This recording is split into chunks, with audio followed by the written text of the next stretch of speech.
Авдия ангаас мэдчилж байна.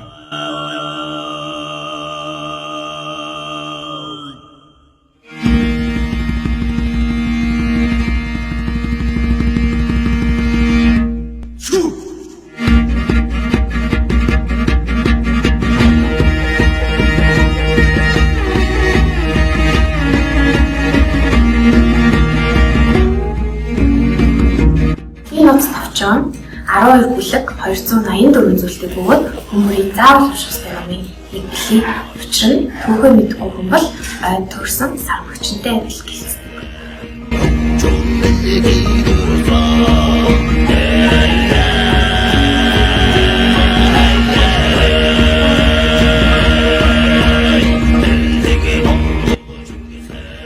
Чингис хаан 1162 оны Өвлийн тэргүүн сарын шинэ нэгэнд Илүүн болдог хэмээх газар Исүхэ баатрын хүү болон нэрлсэн гэлээ.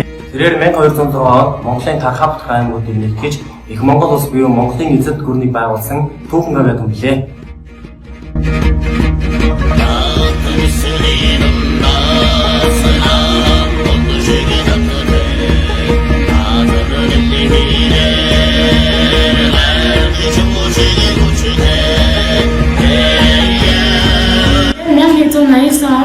Хаашрын заларсан бөгөөд өртөөжин 9 холон гэсэн төрийн дөрвөн хатантай зүж цагаатай өгөөдөө төлөв гэсэн дөрвөн.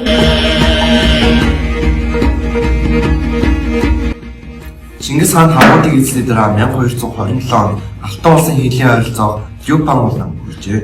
Түүнийг оршуулгдсан газар одоо хүртэл одоогүй байна.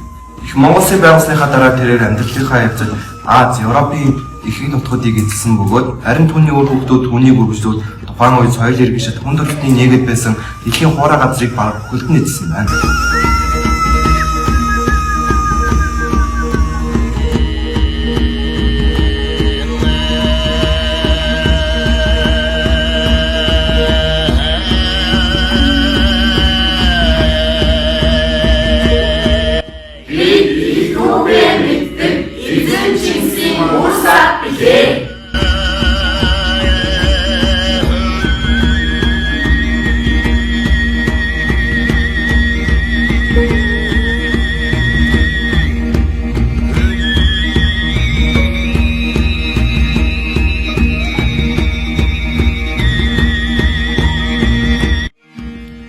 Тэмүүжин номын хөвчнөөс төрөөгүй юм. Тэмүүжин сумын зэвнээс гараагүй юм. Тэмүүжин өөлөн ихээс төрсөн юм. Тэмүүжин өрлөг түүхээс гарсан юм. Амар заяа хомс доглон нулимс хорвоод аврах тавилан мөхөс 7 үеийн тэртээд атаа хорслын манцууд Исүхэн хүү өсч аян дайны онгодоор 9 тугаан тарьсан.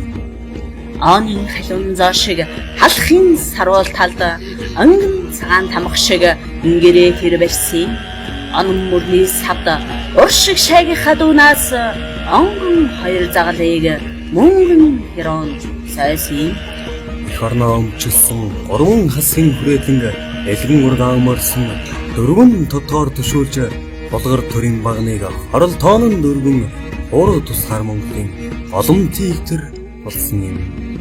Амаг бэлгүн төгс тэнгэр эзний жигүүрт од мэт сарнсан овгийн өдөс гуурслаж хөнөөх хайвал нүмерсэн ахуй цагийн өмнөд хөөг нөмөрсөн Их Монгол гэвсэм.